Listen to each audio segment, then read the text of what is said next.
What's up, guys? Tambo here with your weekly core report. It's another monster week for Run Pure Sports members, including another Millie Maker shipper. Let's get to the winners. The World Cup continued to print for our members. Rubio and Jaime have been producing winning content throughout the event, and last week was no different. IPT 007 hit for 6K. K. Reed won 7K. Bobby Hare hit for 10K, while Rubio himself shipped another 16K. We pride ourselves in offering just about every sport for one low price.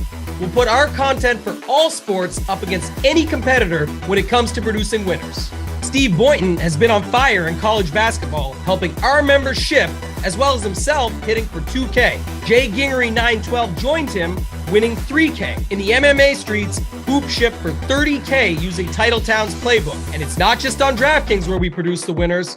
For Prize Picks this week, Du Bois hit for $500, and C. McDonald 1016 won $2,500 using our NBA Prize Picks content. Speaking of NBA, Jesse Samek hit for 6K, while Mangone nailed his core and shipped for 8K. This has been a successful NFL season for Run Pure Sports, making people a ton of money.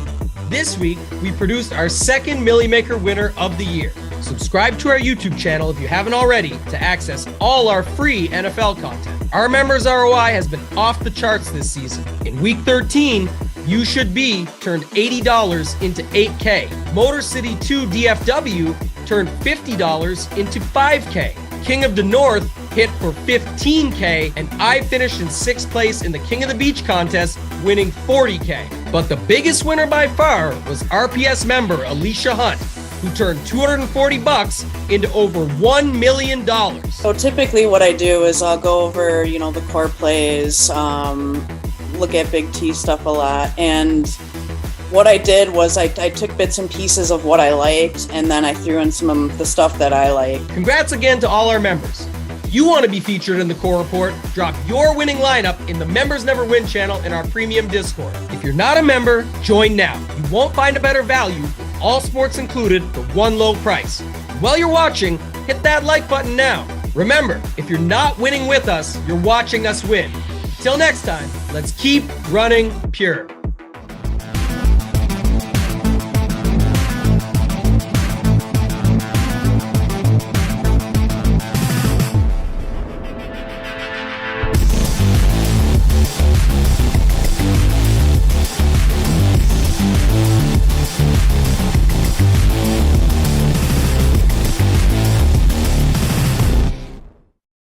What's up, everybody? Welcome back to the Monday lineup review show. We'll be talking some Showdown for tonight's game as well at the end of the show, but joined by my usual cast of characters. We got my favorite Canadian pushing the P hat, toe tagging Tambo, and Mr. KFALIK. Falik, your shiny head, it's throwing me off right now. I even screwed up your name. What the fuck is Falik? Your head is so shiny. I was getting ready to say your name, and your head was honestly throwing me off because it's so damn shiny, and I'm staring at it right now. Did you spruce it up? What'd you do with it, man? I took a shower yesterday, if that does anything. I think you spruced it up a little bit for the show. Tambo, he's definitely doing something to that because that's a shiny head right there. Yeah, he's shining it with all his money. Threw me off. Congrats again to Kevin Falik for his big afternoon slate shipper, 46K, I believe it was. I don't want to short you, but Phallus. At least I didn't go the Phallus route. I mean, I was said thinking Falik. of that afterwards, but it's a good nickname. I like this one. StubHub. Kevin Falk. Yeah, that also because I'm a New England guy, so Kevin Falk. Yeah, hey, sometimes we mess up and make mistakes, but Nick Kevin Falk has tonight 40K. when we talk Showdown later. Might be foreshadowing. Oh, yeah, it could be foreshadowing. But Kevin's got the bag today. He's walking around. His pockets are, thick right now with the wads of cash. But we got someone else whose pockets are probably feeling pretty thick right now. Our man Deepwater from the Discord chat dropped a Millie lineup from last night, won the 4-4-4 Millie high stakes. And he won a Q, too, I think. And I would assume they were tickets. I don't know 100%. But he seems like a low stakes player. He had a few other contests he were in. They were pretty much all low stakes contests. And shout out to him, Kevin. I know you want to talk about it because if he was getting tickets, I'm assuming maybe he was listening to Mr. KFALIK on the tickets. Yeah, very happy for Deepwater. He's been a member for a long time.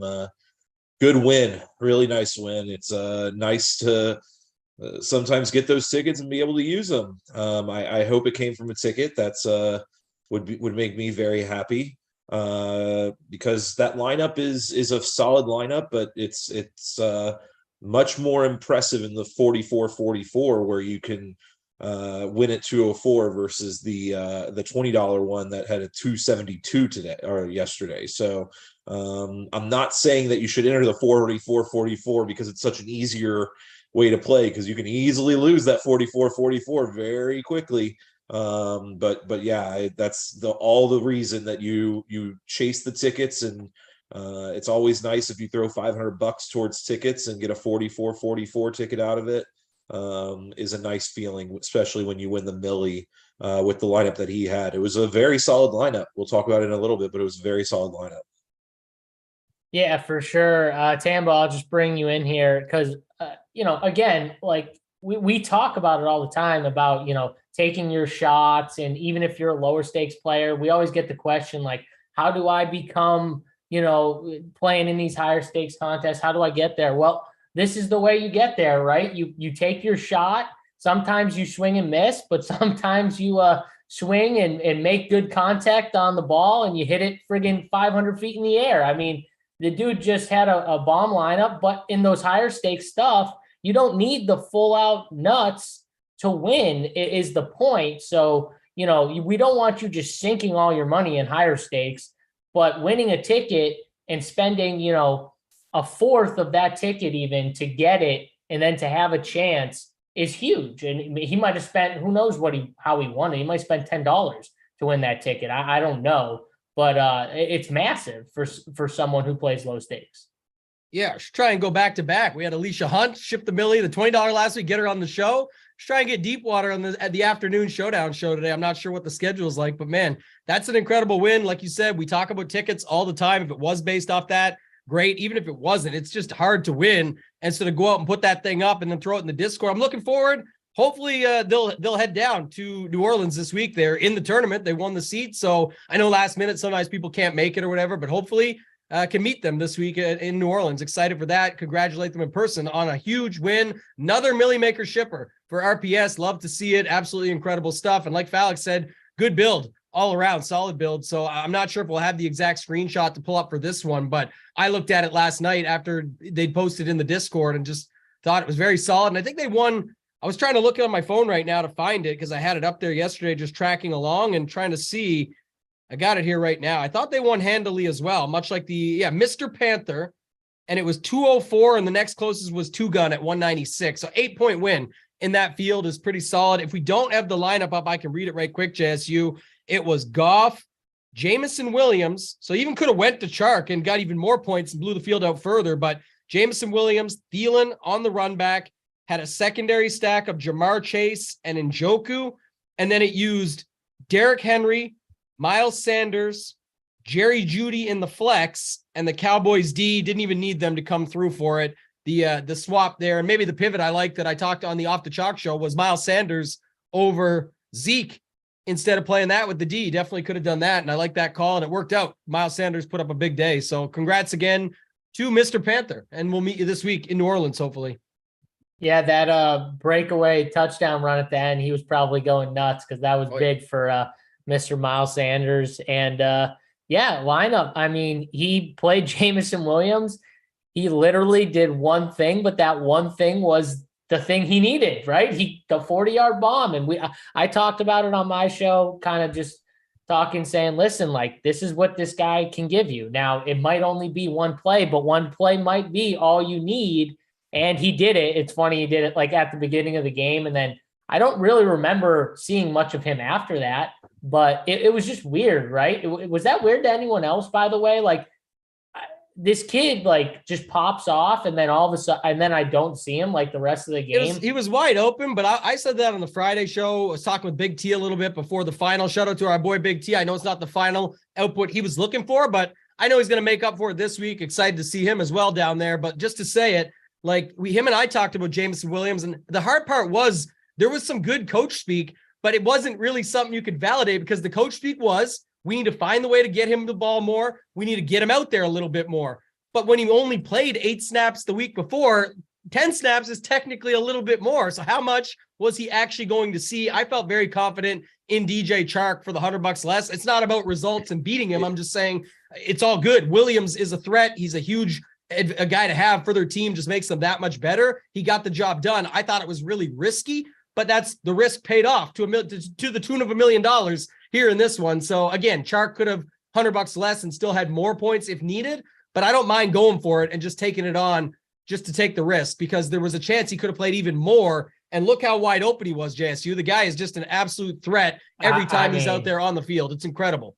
You want to talk about bringing the kid along slowly. Well, this is fine. He played 13 snaps yesterday. So, I mean, he played 13, and then the week before that, what did he get, like 10 or something like that? 8. Yeah. So they are definitely bringing this kid along really slowly. It's clear to me, too, he will eventually affect Josh Reynolds overall. When he starts playing more and more, and Khalif Raymond, those two guys will get affected the most. I think DJ Chark is, he's definitely the number 2 guy right now. He's really good. He gets kind of shadowed by the fact that they got this young kid in the waiting. They got Amon-Ra who's nasty, but DJ Chark is really friggin' good. He caught a touchdown, obviously, which was huge for him, but they got a lot of really talented players, got a good running back room, really good wide receiver room. I can't wait until this kid's playing 50, 60% of the snaps even. Just give me that.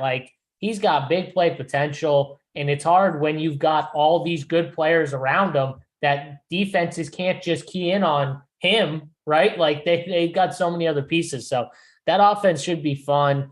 Anything else any of you see with the lineup? I mean, Tambo read it out. I have it right here.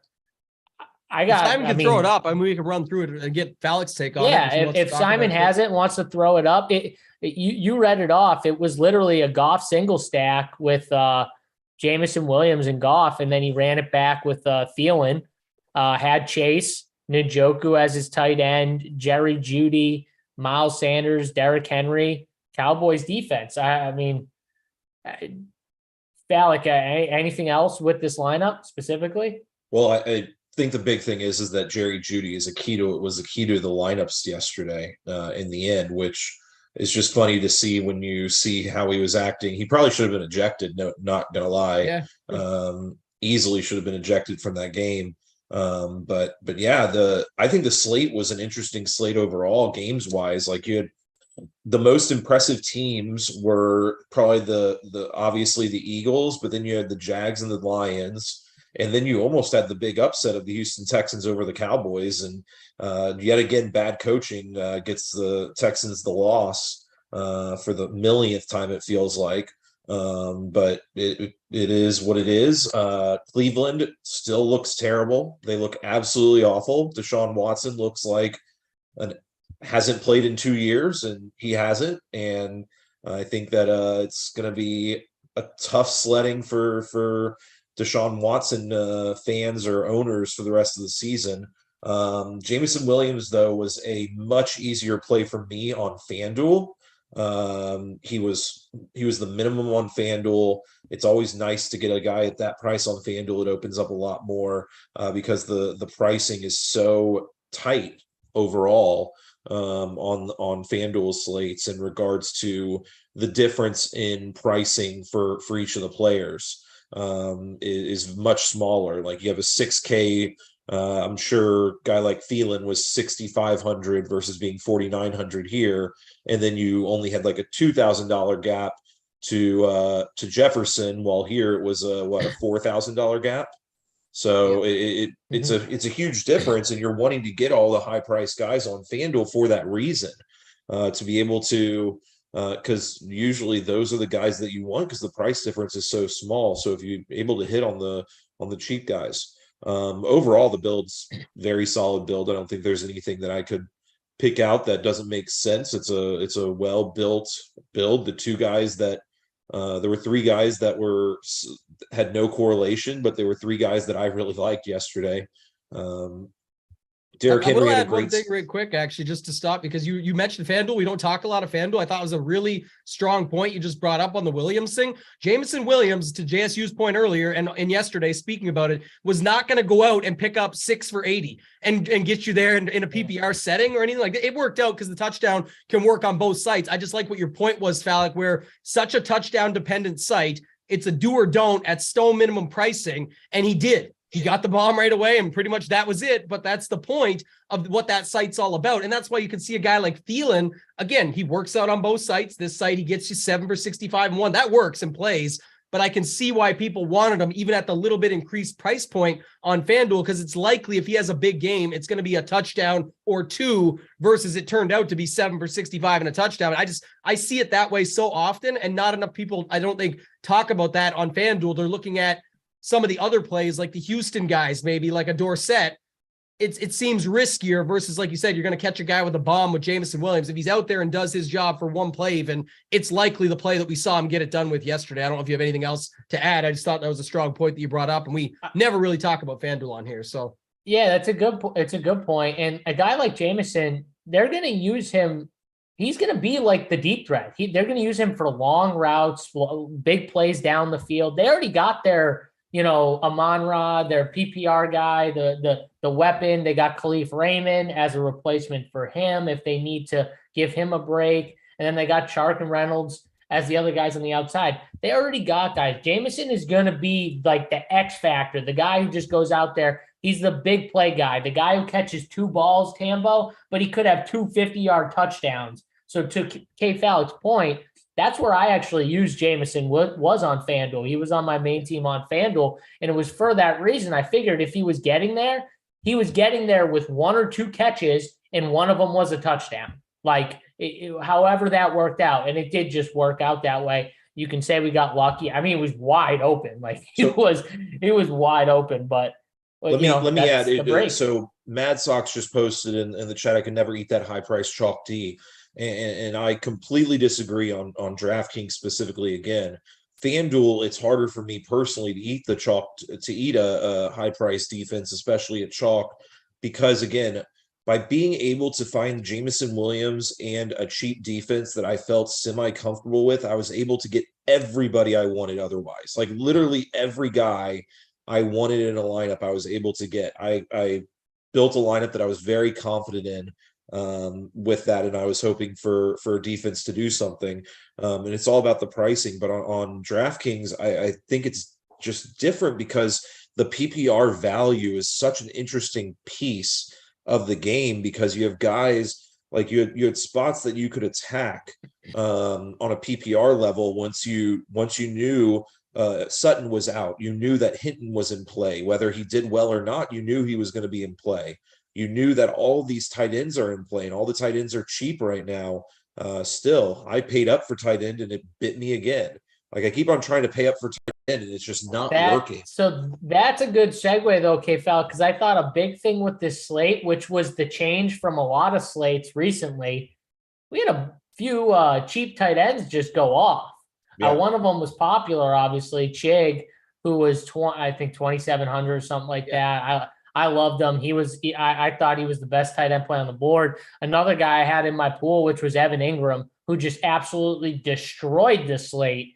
He doubled up Chig, I think, for like almost 40 points or something like that. It was a huge miss by me on Evan Ingram, because I saw all the defensive players that were out for the Titans.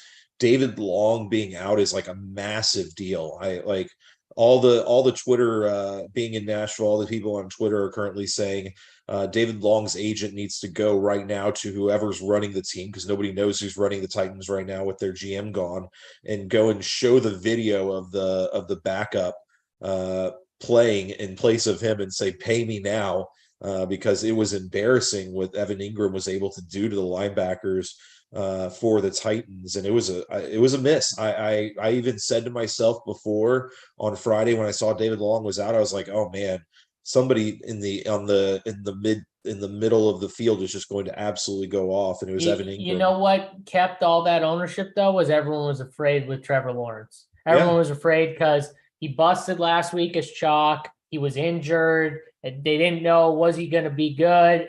This is what happens though in DFS. I talked about it on one of my shows. It's like, this is when you play a guy like Trevor Lawrence. You don't play him when everyone's playing him. Like, you may get bite once in a while with a quarterback like that, but at the same time, it's like you play them when everyone's pissed at him because he just busted and no one's on him, and he's still in a plus matchup in a pass funnel type spot where they're going to have to throw the ball more because you just can't run on the Titans. The Titans are just inside. You cannot run. Like, it's just that you can't do it. So you got to have success throwing the ball. And man, did they. That Zay Jones catch, did you guys see that Zay Jones catch on the right side when he it hit his hands and then he re-caught it and tapped his feet 1-2 and they showed the camera view. Did you guys see the foot camera view? Yeah, I thought it was incredible, but Falik might not like it. Why don't they do that more often? I thought it was watching football forever. Why don't they do that more often? That view that I saw with the feet. It should have been an interception. So that's why I shake my head, is that it was tipped very clearly by the Titans defender. You know how hard it is to catch a tip pass though? Like absolutely. It was an amazing catch by Zay Jones. Toe tap and get control in time. That was I was shocked by the catch. Don't get me wrong, but after he dropped 2 passes, one of them of which would have been a touchdown on the same exact side. It was like a fade pass almost, and he came back to catch it, and I think he was already thinking about diving towards the end zone, and he just dropped it. He dropped one earlier, and then he just makes that amazing catch. It's wild. So let me say, I first of all, I 100% agree that the catch was very impressive. Again, I was more unimpressed with the defensive player who literally let it go straight through his hands, touched it, and caused that to Zay to have to make that kind of catch. But back to the chalk defense, and I think that we need to really consider the Texans. The Texans were really struggling with Kyle Allen as the quarterback, and I think that that's one important piece to realize, is that Davis Mills overall was not making as many mistakes, and when they decided to get rid of, or to make Kyle Allen inactive, you know that Jeff Driscoll was going to have some type of role. And Jeff Driscoll's role is completely different. He's a zone read type of guy. He's a running quarterback first. It was an interesting strategy by the Texans yesterday, in my opinion. They were being very safe with the ball a lot. I liked how they played overall. I think they would have won if Dameon Pierce didn't get hurt. So I missed on I played the Cowboys as well, but I thankfully got off of them a little bit once I was really excited about Miles Sanders, so I went with the Eagles defense. That 2v2 was the nuts. I got to it at the last part of the Off the Chalk show, and I just saw it, and I was like, that's got to be the best one on the slate, because you're getting off the chalkier D, you're already spending the money, and you get to another spot. I still loved Ezekiel Elliott. I said you could play them both together. That's what I did on some.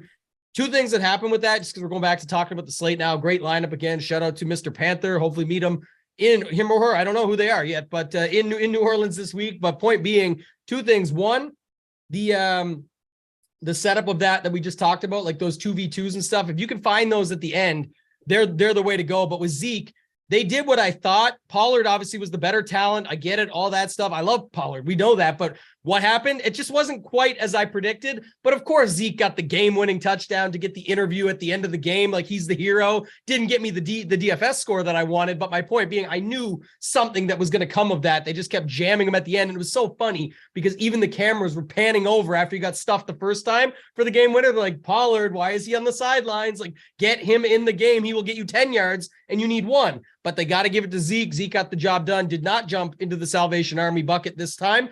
But secondly, that was one of the worst. I'm not a quarterback. I'm not a what is it called? Like a couch potato coach or whatever they call it. I don't sit on the couch at home and try and be a coach. That was horrible. You're not going to do the Monday morning quarterback stuff? Like, you're not going to give us I'll say is that the Dallas game plan, it was working so good. The reason you run on the Texans all day and never stop is because they cannot stop it. I don't know why they made adjustments. There was one point with 10 minutes left in the game when they said that Zeke and Lamb were their 4th and 5th targeted guys. Like that's the guys you're deciding not to use in this game. Just absolutely incredible stuff. I'm surprised they got the job done in the end, but man, that was probably one of the worst setups I've seen all day for some things that happened throughout the day. That was almost an L for Dallas, and it probably should have been, but either way, solid for them, the scores, but the big switch to Sanders and Eagles D was good there. I don't mind the D. I mean, it's obviously an expensive chalk D is never something I'm excited about, but the spot was the spot, and I get why people were going there. As we remember this,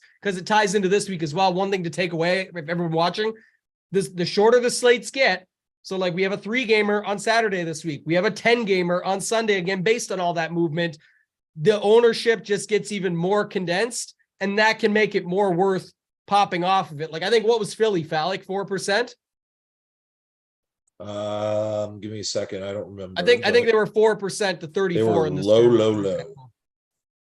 Yeah, and if I was on Miles Sanders, I would have definitely played some Philly D, just because if you're playing Miles Sanders. So I just thought that was interesting, but that made a lot of sense to me. And they were 2%. They were 2%, got 9 points. Yeah, and 9 was decent. I played Denver yesterday. They were solid. San Francisco was solid again. You were on them at King of the Beach, Falik, and they did their job again. Brady, I don't know your thoughts on that one, JSU, but can people stop talking about Tom Brady, like playing him in DFS? Like it's a tough scene for him right now. The man, I feel for him. It's tough, but we got to just say that the team in general is not there. It's just not there. All right. Dump offs are only going to get you so far in this game. Good defenses are going to sniff you out, and they ran into a buzzsaw with the 49ers. That's a good team all around, and the Bucs just aren't there. They're just not. They're lucky to win that division. They shouldn't even win that. They've won so many close games too. It's wild. I don't even want to think about it because it's just insane. Tom runs pure at certain points, but when you get a team like the 49ers that are just that much better, that's what happens. And we saw it on display. He needs time to throw. It's just not there. The line's not there. I don't know. I mean, we need to stop worrying about Tom Brady in DFS, though. That's all I know. That's it. I'm not going to play the quarterback guru here. I'm just going to say that. So one thing that comes to mind for me is just continually saying that these running backs are going to be harder and harder to figure out every single week. Like you obviously had the matchups that were really the great spot with you when you got Tony Pollard, who's probably the only one that I think that was high owned and that is not a solo running back situation. Like Derrick Henry obviously did fine, but we're getting into more and more situations where split running backs are really biting people. Like Tony Pollard and Zeke were a good spot yesterday, but like Deontay Foreman, I had as a core play, and I thought he was just going to run all day, and it ended up being the Chuba Hubbard show, and Blackshear even got some. Joe Mixon was a pretty high owned running back, and we were hopeful, but Perine got a lot of work.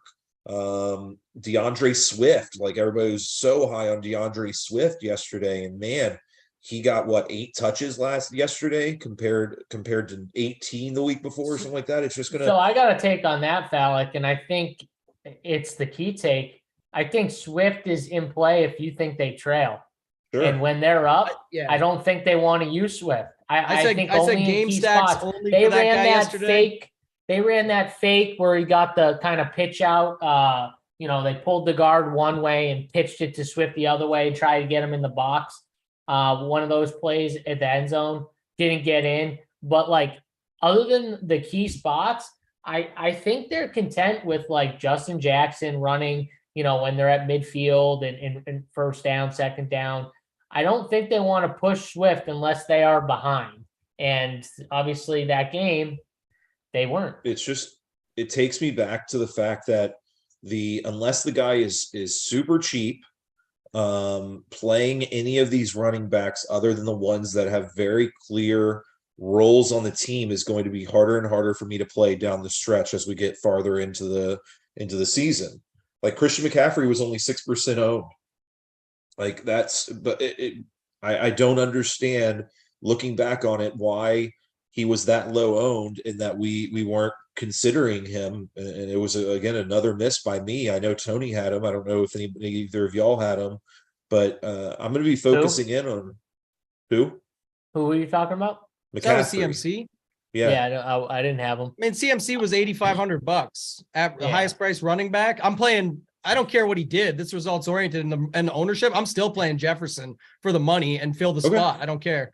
Yeah. Like, again, I was looking to get pieces in that game and be fine with it. I like how our guy won it with just that I said, obviously, if the whole game stack gets there, you're dead because you're getting overlap. But I said one of the ways to get different was exactly what they did. Just roll with 1, 1, and 1, see what happens, and run it out from there. But other thing too, speaking of that, like, again, this is results oriented, but man, I have no idea what Tennessee was doing. Henry had 100 yards in the first quarter, basically. Like, why were you stopping that? Like, I don't know. The adjustments didn't seem to be what did it and be that good. It just felt like they went away from it. Man, he was just dominating and could have went what felt Turnovers. like for 40 turnovers. They got behind. I know he fumbled it. Yeah, I'm saying, but like he fumbled it, and then Ryan Tannehill threw.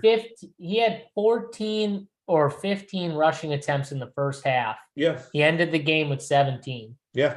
Which they got down, so it should have been 28 points in the first half for the Titans, but they only got 14, I think, and they were down by 13 points or whatever at halftime, and then Jacksonville scored another touchdown, and it was we can't run Henry anymore, and it was because Tannehill had 2 turnovers, and Henry had, I would say, he had 1 turnover, and then he got screwed. This is the problem though with Tennessee. Without AJ Brown, Treylon Burks obviously out. Nobody. They have nobody. So like if they get down 2 touchdowns, they're just done. Like they just can't do it. They need to be within a touchdown to be in that game, or they just start pressing. And Ryan Tannehill, when that happens, is just not it, especially when he's got no weapons. You know what I mean? They're hurt, and you traded obviously a really good weapon. So yeah, that's the problem there. I want to get back to this though. Swoop in the chat said, I can't believe Lawrence and Ingram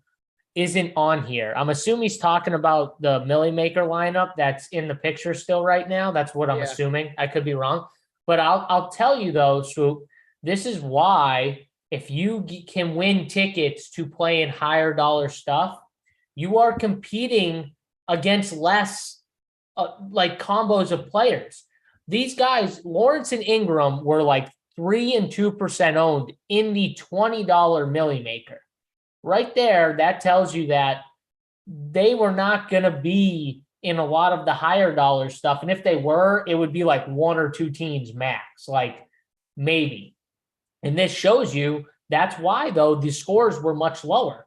If someone played an Ingram Lawrence stack, they probably would have won. They probably would have won in this Millie Maker, but there was none to compete against probably. And if they were, they must have, not played Jefferson and Chase, which I don't know. I would assume though, if you were playing the cheap Lawrence stack, you might have had Zay Jones too, who would have smashed. You would have had Christian Kirk, and then they're dead because they don't have all the points necessarily. They could have had Christian Kirk, but my point though is there was probably, if there was Lawrence stacks, there were probably very few, so you don't have to beat as many. Whereas still in that $20 Millie, 3-4%, that's still more stacks than you can probably overcome, I guess is the point, right, Tambo?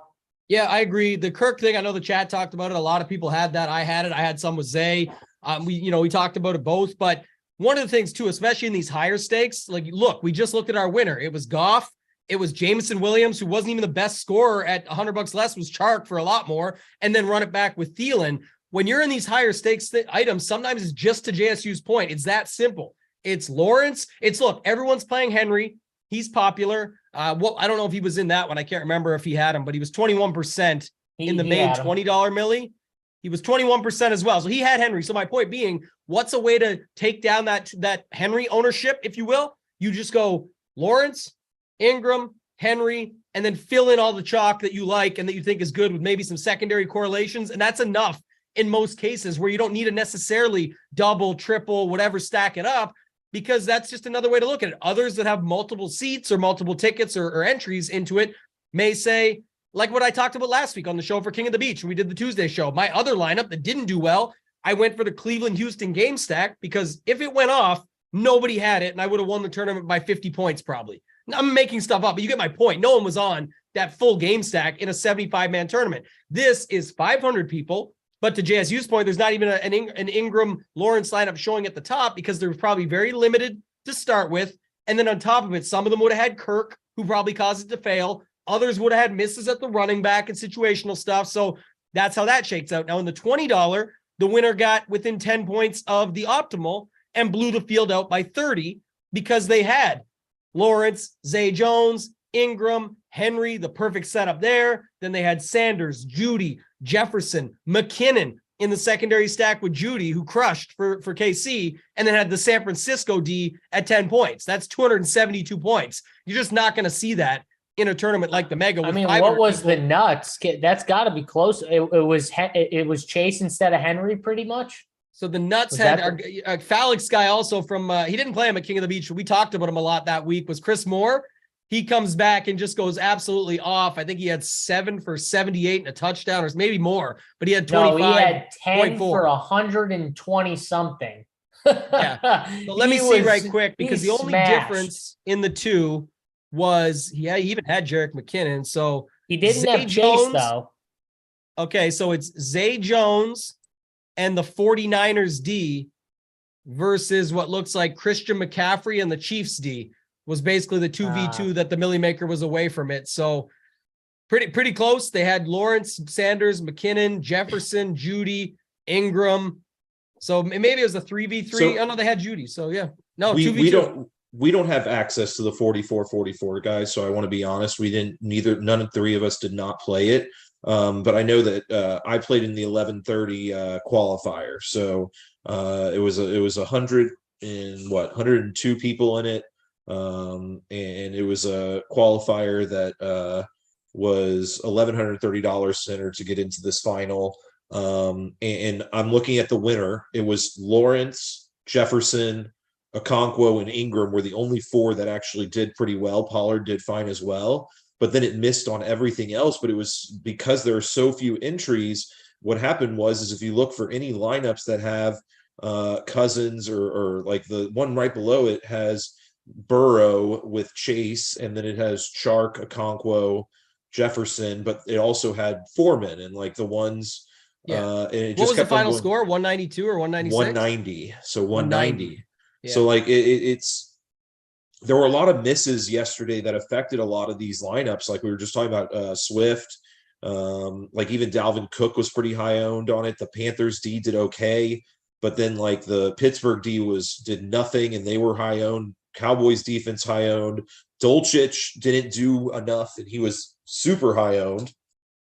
In these, Amon-Ra, 47% in the 1130. Like it's just how it all shakes down is that if you don't hit, you either have to hit those pieces that did really well in Ingram, Trevor Lawrence, McKinnon, whatever it may have been, Chris Moore, obviously, or you had to get a solid build overall because there were a lot of misses that were out there yesterday. Yeah, yep. I think that's where it gets taken back a little bit. Like obviously it's hard to hit the nuts in the $20 Millie Maker. It's likely someone's going to get pretty close, or we've seen weeks where they haven't, where it's 60 points off the optimal. But when you've got 176,000 entrants, to Falik's point, though, that's why you have to be so cognizant of the tournaments you're in. When you're in a 75-man or 100-man tournament, or in a 500-man like this Mega, you get 4 guys that get 30 plus, that's 120. You're already in good shape. Obviously, it's hard to fill out the whole lineup with 30 plus point guys. So keep that in mind when you're building for the smaller field stuff. It's like the finals stuff too, that you're going to be in, Tambo, right? Like you do not need everyone with massive flames and 30 bangers and stuff like that in those finals. Safety. You just don't. You got to get the safety. You got to get the safety. You need first. a couple of those guys to get you there, and then you need the 10 to 15 to kind of hold you up and to keep you in it. You get 3 or 4 30 to 40s. Like that's hard to do already. But if you get that, those 10 to 15s, the 8s, the 6, 1-6 or something that just gets in there really props you up big. And that can make a huge difference. So I agree. And that's what I was trying to explain. It's just, people like, how did someone get to McKinnon yesterday? Not many did. You're just saying that because you're seeing him in the winner, but he was 2% owned. Like people got there. This is NBA, but it kind of brings to the point though. Like I played in a couple contest last night where it was 100-man and 200-man fields, and I had a guy give me 3. He was cheap, but I still came in second in most of the fields because my team was just ultimately that 3K guy that got me 3. He still got me Embiid and Harden and all these guys who smashed. And it's like when you get like a lot of those times too, if your cheap guy Tambo can get you 6, like that could be massive because it could get you McCaffrey and Chase who get you 40. And that 6 helped you get up there to get those 30 to 40 guys. And maybe people didn't want to do that because they were scared of taking the cheap guys. So they went all mid-tier, and their mid-tier guys got them 10, 10, 10. And your 2 studs alone doubled them up. With Jameson Williams, we talked earlier. Jameson Williams on FanDuel. It was like, yeah, he could take a 0, but if he gets me 10 plus, I can get from X guy at running back. I can get maybe from Foreman to McCaffrey. Well, someone else. No one was saying Jameson was better than DJ. We all agreed DJ was a better play, safety, security, but the lower owned play, and no one was really single stacking Goff with Jameson. That was the interesting part of his lineup. He single stacked Goff with Jameson.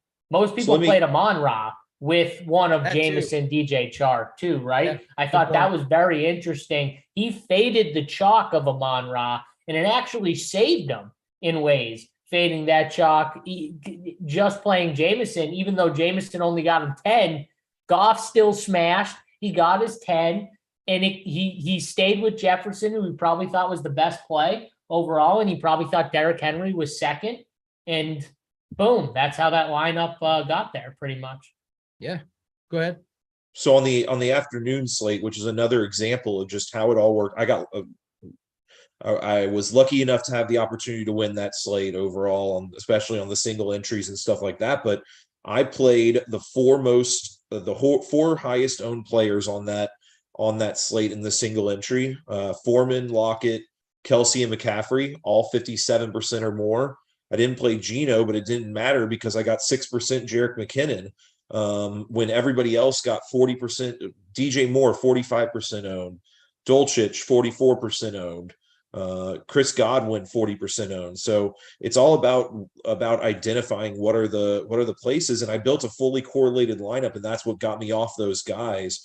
Is my lineup was fully correlated with the 3-2 of the Denver KC game, with then Foreman running it back with Lockett, and then McCaffrey with the 49ers defense. So that's what got me off of playing the Chris Godwin. I like Chris Godwin. Who was your differentiator to get from 4th to 1st in the Wildcat?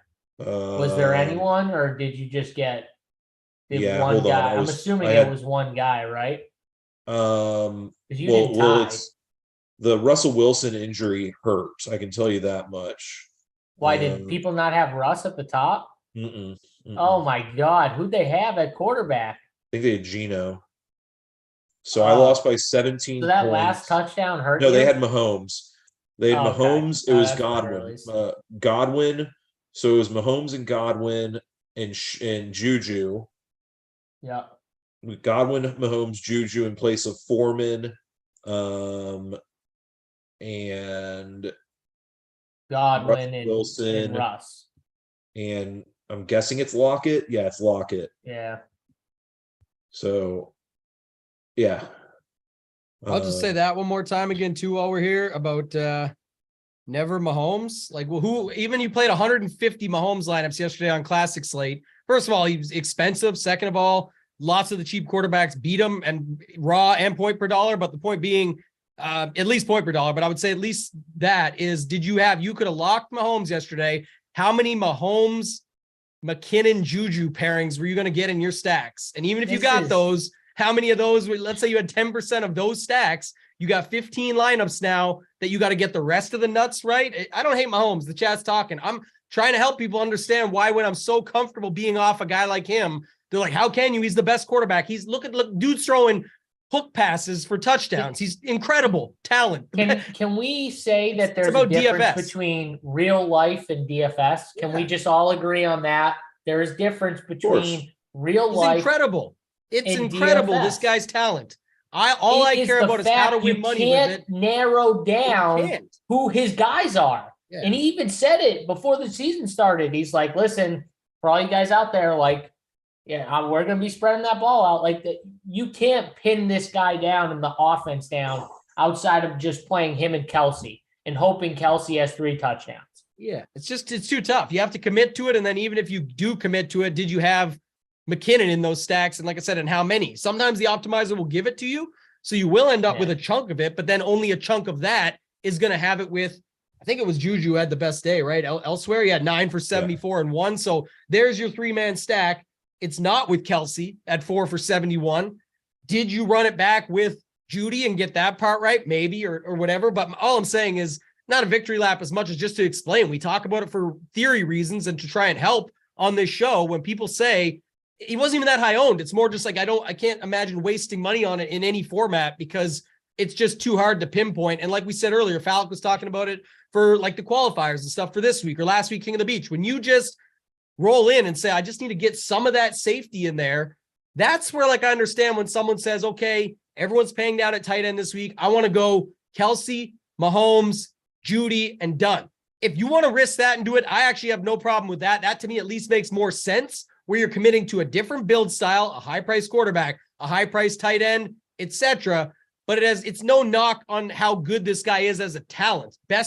Arguably the best in the league, and has been for quite some time, since the last few years at least. So people can say what they want. There's no hate there at all. It's more of how can we get better? This is a review show for daily fantasy sports, not who's the best quarterback in the NFL. So it's really comes down to that. I think it's just little things. Even Hurts is a prime example. The difference with Hurts, though, is we know where the ball is going, right? It's very easy to go Hurts with when AJ he's Brown. Throwing the ball. We know where the ball is going. He can still like rushing and stuff. Yeah, exactly. There's a difference. That's all I'm trying to say.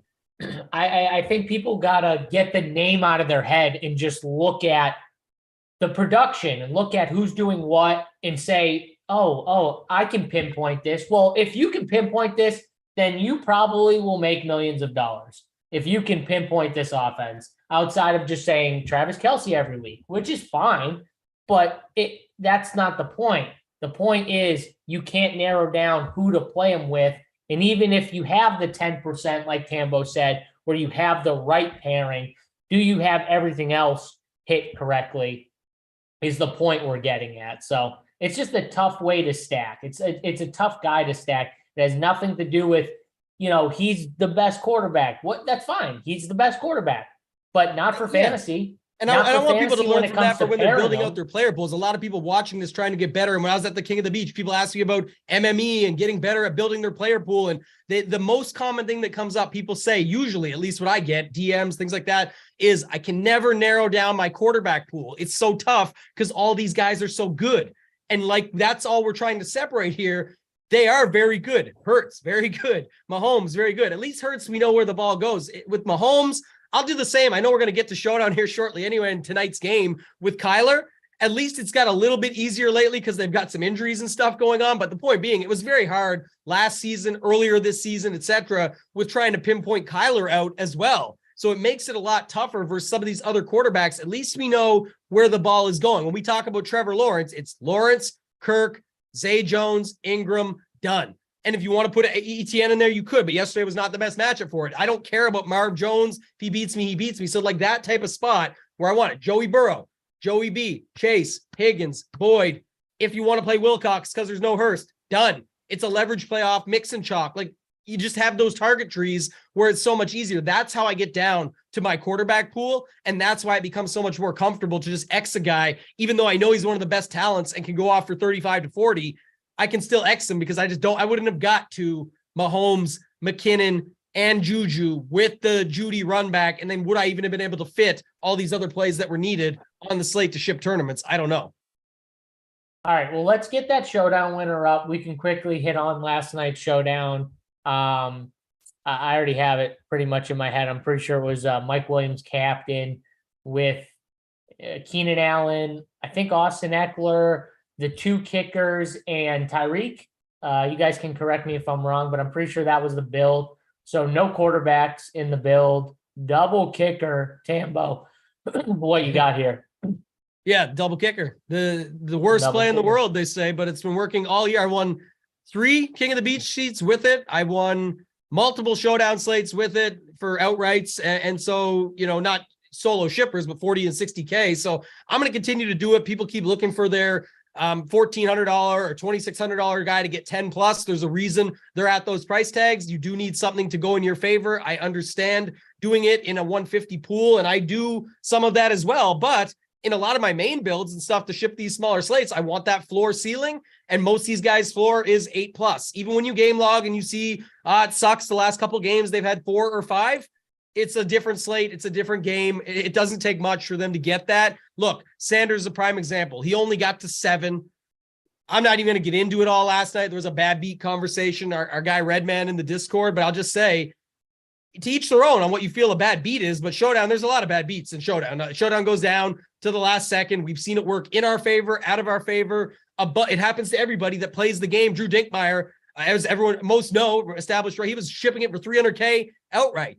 Is it a bad beat? It's a bad loss. It's a bad hit to your bankroll and what you could have had and what could have won. But that's pretty much the play, JSU. When you're down more than a touchdown or more than a touchdown and a 2-point conversion, it is your prerogative as the coach and team to kick the field goal and then try the onside kick. It is very standard to me in football. It's a common play.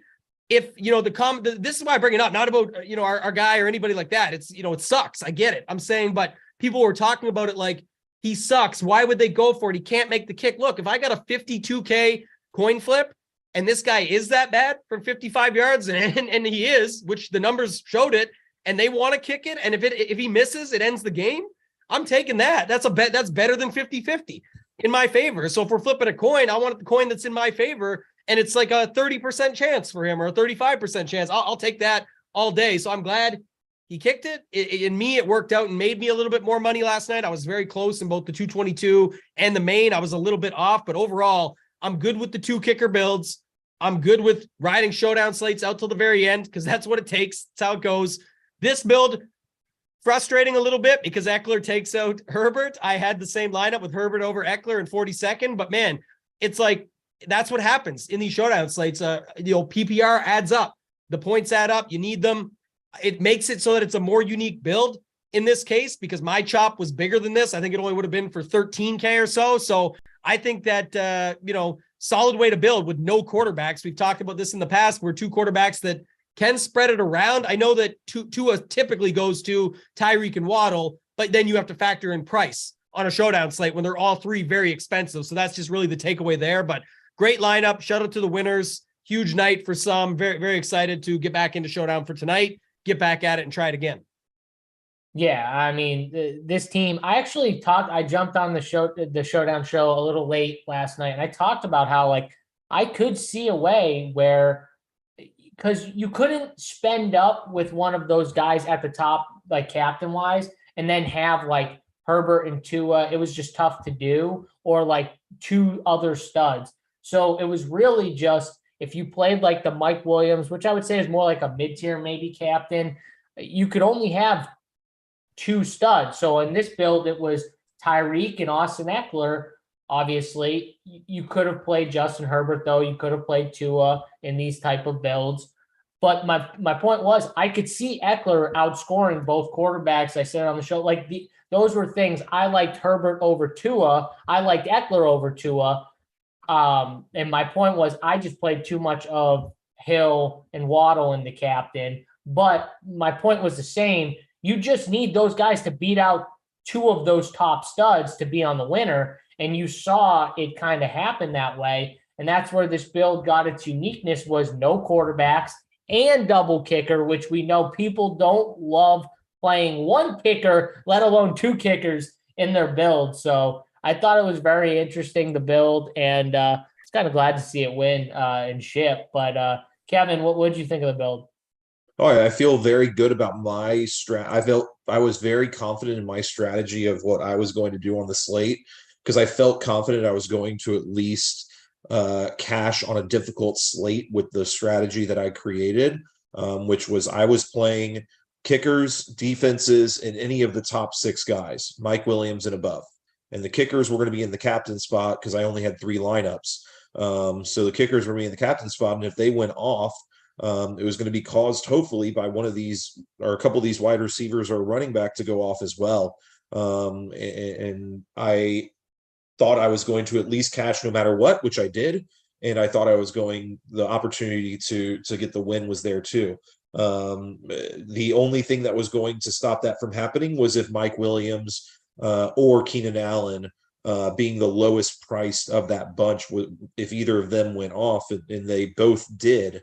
But I felt very confident in the strategy of what I created, and the lineup proves that, honestly. Like, having all 6 of the guys be the 6 of 8 guys that I had in my pool or whatever, or 6 of 10 guys that I had in my pool in a 3-max, made me feel as if I was on the right track with the lineup. And I know Tambo feels the same way. Yeah. I did not want anybody low. And I think that that's going to be the interesting conversation tonight, moving into tonight's slate, is people are going to want to go low again. Like, the only difference is that you got Jacoby Myers, who is out, and you have Damian Harris, who's out, but and Ramondre is only 8,800 and has probably the largest projection I've ever seen for a guy that low in price. Like, I'm seeing 25 projections around the industry from him. But you have a guy, Trey McBride and Jonnu Smith, that are going to garner some thought because they're having some solid projections, and they're getting solid playing time, especially on passing downs for Jonnu Smith. So if you're thinking Arizona takes over in the game to an extent, then Jonnu Smith is going to be in play for New England. And then you have the mid-tier guys that are being talked about. There are 3 mid-tier wide receivers also for New England, and Devontae Parker, Bourne, and Aguilar. So the question is, do you need Trey McBride, who's going to play almost all the snaps and all the plays that are going to be passing plays? I don't know. It's going to be an interesting slate tonight, because there is a lot more viability of playing only mid-tier guys and getting a little bit of the 3 guys up top in Hopkins, Ramondre, or 4 guys, I guess.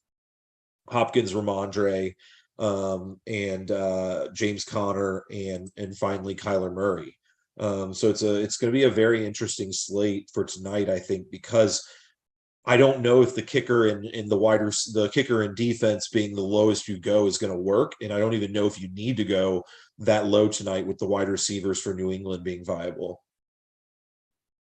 All right. I mean, Falik just jumped into the showdown talk. So Tambo, you want to just start talking about the showdown since Kevin started it? We might as well just jump right in. Yeah, no, I was gonna say that if you didn't. I guess we're doing the showdown talk now. You started the slate off for us. I will just say real quick, you got a few injuries. Rondale Moore's out, Jacoby Myers out for New England, Damian Harris is doubtful. So just a couple guys that are out that bump some roles for some players. I would assume that some of these New England Patriots wide receivers get talked up a little bit more now that there's one less guy out.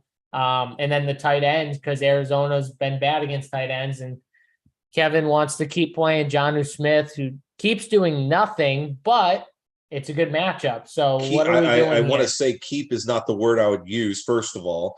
But the other thing I will say is it's going to be interesting to see. You talked about the skill players that are out for New England, but we got 2 very important pieces of news that we're going to be waiting on for New England that hopefully people don't realize. They're already out with Isaiah Wynn, and you got this Yadni Kahusti or whatever his name is, and Trent Brown, who are both questionable as well, which I think is critical information to get before the slate, because that's going to completely impact what the tight ends are going to do.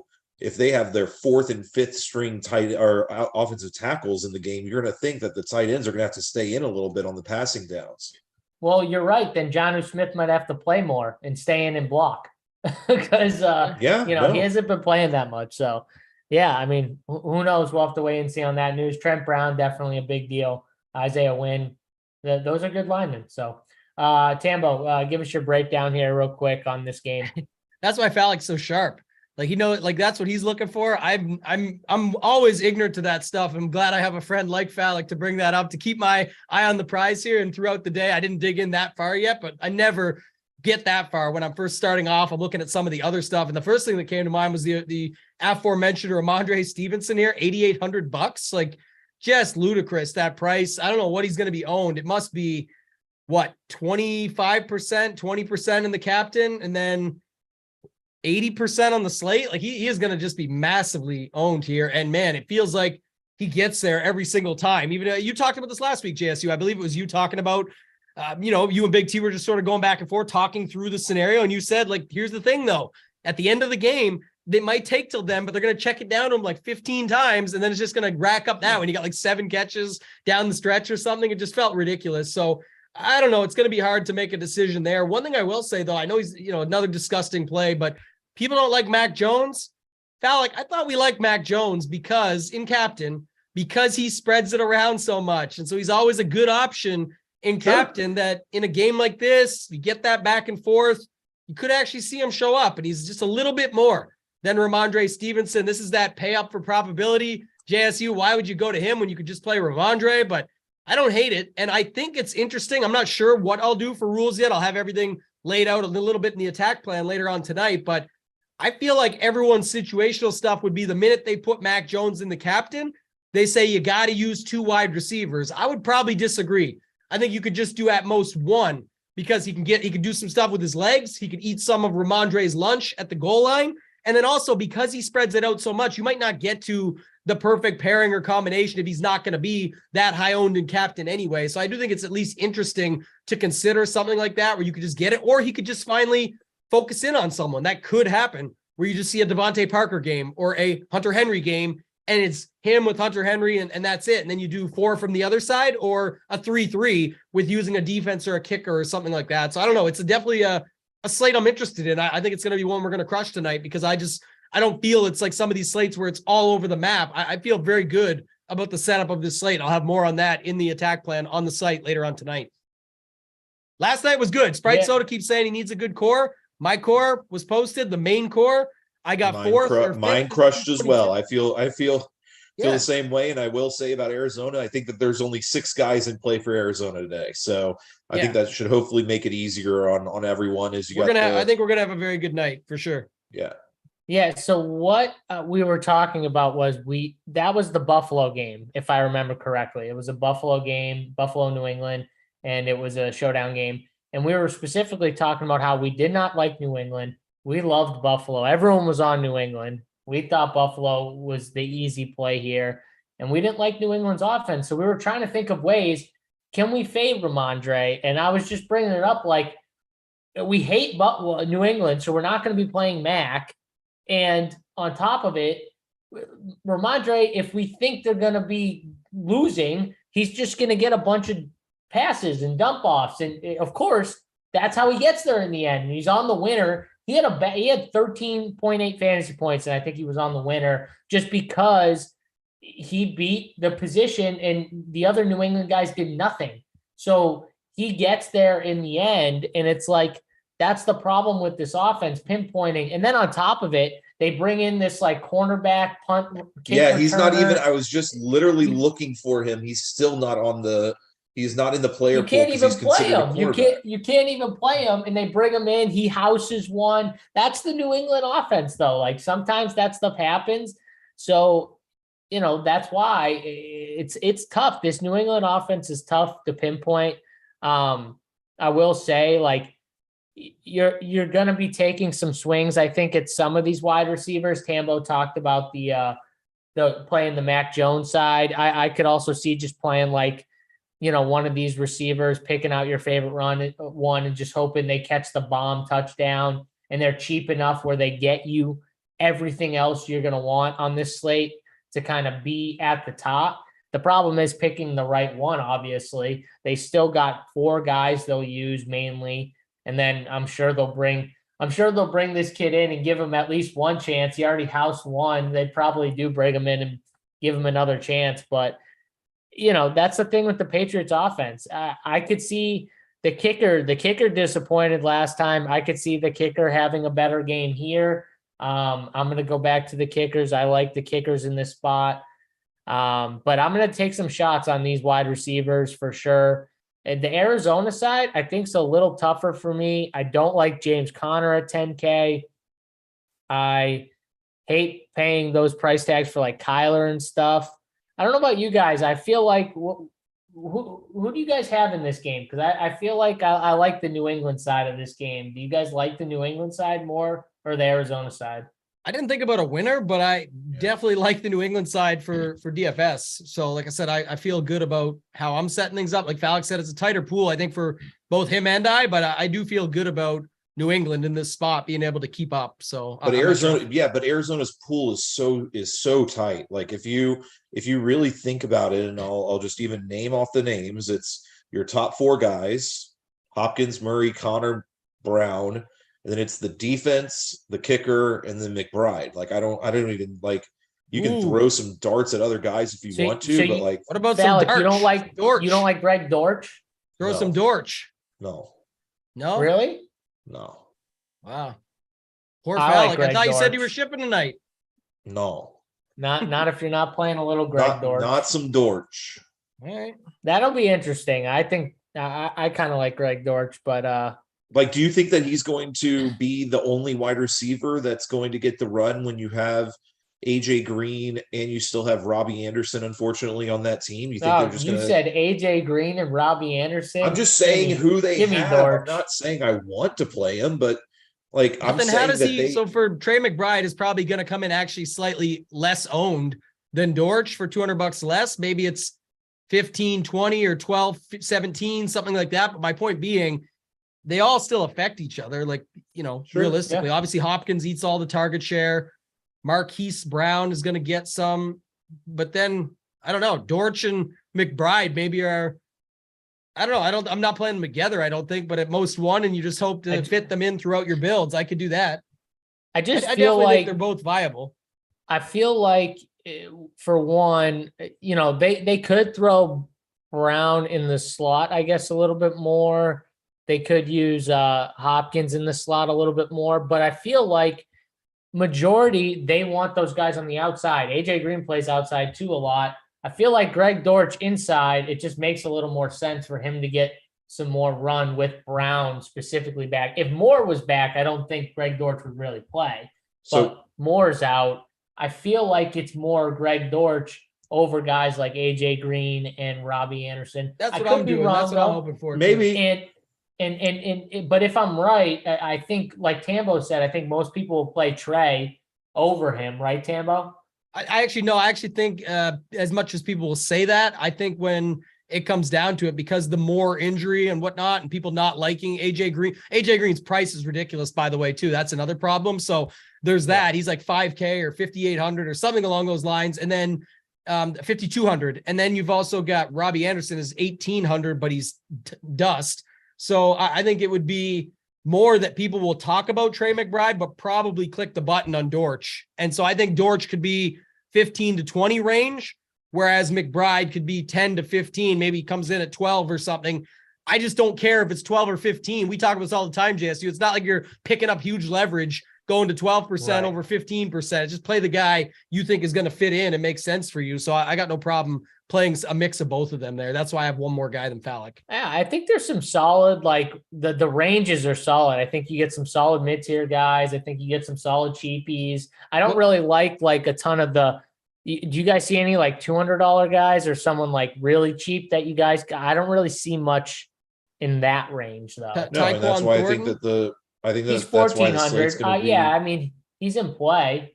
I meant like in the 400, 200 range. Like, no. What was your thought on the game, Falk? How you see it playing out? DFS aside? Yeah, I don't know. I think it's going to be a close game overall. But again, that's like I just did the numbers from last week, and I know Dortch wasn't on the roster last week for the game, but the 4 guys that I said before, the 4 high-priced guys got 42 out of 63 of the touches, like alone.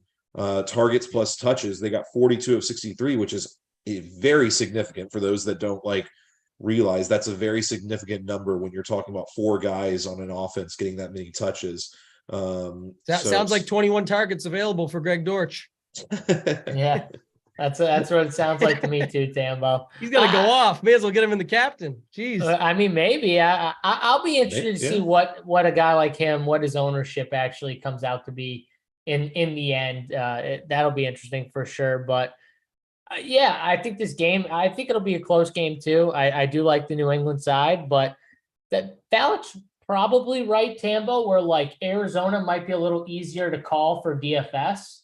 He might be a little more on point just because New England. The only thing I'll say about New England, though, is I feel like we kind of know like one of these receivers probably has a good game, but most of it's Stevenson and on the kicker's leg. Like I feel like that. I feel very confident in saying something like that, though, right? Yeah. Like you don't see, I don't know, do you see something like the Chargers where like one guy gets all the PPR, one guy gets the touchdown and the yardage and like, you know, they're both on the winner or something like that? Could that happen? No, I see the bigger struggle, though, being the Parker versus Henry versus Bourne versus Aguilar. They're all the same price, like same zone. You know what I mean? They're not the exact same price, but you know what I'm saying, where you got to wade through that. Out, though, that's right, going to be the – what's that? It'll spread the ownership out, though, at least. I think it will. Yeah. I definitely think it will push it out a little bit there. It just makes it tough to fully figure it out. And then when you drop down a range, you've got Jonnu and Thornton, like I said. So I'm not as high on them. I'm just saying that's where I see it being a little bit of a struggle, and that's what's going to set this slate up to be one that's beatable, because it's whoever gets, takes the stand on those guys and gets it right. So I think that's going to matter. Yeah, I agree. I'll just say I think I would lean more the Aguilar Bourne side. If I have to pick two of the four, like I think I would lean more towards them. I do also think New England will rotate all four receivers. So you won't see like, I think Devontae Parker probably plays the most, but they're going to rotate Tyquan Thornton in with the rest of those other three. So don't just think it's going to be like three dudes and that's it. They're going to rotate it. They'll play some two tight end sets a little bit, but it all also depends on if they're up or down too. That'll play a big part in maybe if they go with Jonnu a little bit more, if they're playing from a lead perspective here. But let's see here. Anything else, guys, before we get out of here? I know we got the 3 p.m. Eastern time show. So that is going to be this week just because Big T's traveling today. Our guy Hoop, another Million Maker winner, our guy Hoop is going to fill in for our guy Big T with Randone and JT Hayes on the 3 p.m. Eastern time Showdown show. So make sure you stay tuned for that. It'll be on this YouTube channel at 3 p.m. Eastern. So make sure you subscribe to the channel, hit that red box at the bottom right-hand corner, or that subscribe worded button that you can click next to the bell. Click that one of two, click one of them and get subscribed to the channel. So you get the notification when they go live at 3 Eastern. Also hit the like button, because I haven't said that. And we would appreciate it if you hit the like, because this is a free show and we do this every week. So if you like it and you enjoy it, just hit that thumbs up for us. We love that. Anything else, guys? Tambo, before we get out of here, I think we kind of covered it. Those guys will get more into it at 3, but final thoughts. One, the show's going to be incredible. The last time JT Hayes, Randone, and Hoop got together, I was at King of the Beach. Randone was drinking that carbonated wine, and it was literally one of the best shows of the entire year, I think. So definitely tune into that. I'll be watching for sure. Excited for that. Lastly, our guy Trevor Bryan, a recent solo shipper of the Showdown slates here, got a $500K win on the Showdown slate. Shout out to him. He said RPS will scorch. I was going to say he stole some of my thunder, but Dorch rhymes with scorch and torch. That is equivalent to flames on the DraftKings app. Flames are pretty good. So maybe Dorch is your play of the day. And Falik, you might have to jump on board with the Dorch play, baby. Get that torch and scorch fire in your lineups. Well, best of luck to you at the DK final. Hope you make back the money that Dorch is going to scorch for you. Oh, you're coming on to her now. I like that. All right. Good show, guys. Thanks, JSU. All right. And I'm in touch right now with Deepwater. I know someone was saying in the chat, get him on the show. Well, I'm working on getting him. He's still a busy guy, even though he won $1 million. He's taking work calls today. So he's still working. So what a hero for working today. He's also a little hungover. Obviously, I don't blame him for that one. So, we're working on getting him on a show. I'm laying out the show schedule for him to see if we can find a time that works to get him on today, tomorrow, sometime this week. Hopefully we'll get Deepwater on. And I will say he did tell me he spent $580 the week before, and it won him about a little over $5K in tickets. So he said Devontae paid well last Sunday. So Devontae Adams must have yes, he did. won him. Yes, he did. Won him his way into that Millie Maker, that high dollar Millie. But and he said he's getting situated for New Orleans this week, so he's going to get it situated. So should be able to meet him as well down there. That's going to be awesome. There you go. So you guys will get to meet him. Hopefully you guys will get to see him at some point this week. But we'll finish out here. Don't forget to hit the like button on your way out. Guys, enjoy. Hope you enjoyed the show. Enjoy the 3 p.m. Eastern time show with Hoop, Randone, and our guy JT Hayes. But we're going to get out of here. For me, JSU, Toe Tag, and Tambo, and KFALIK. Good luck, everyone, tonight. We're out.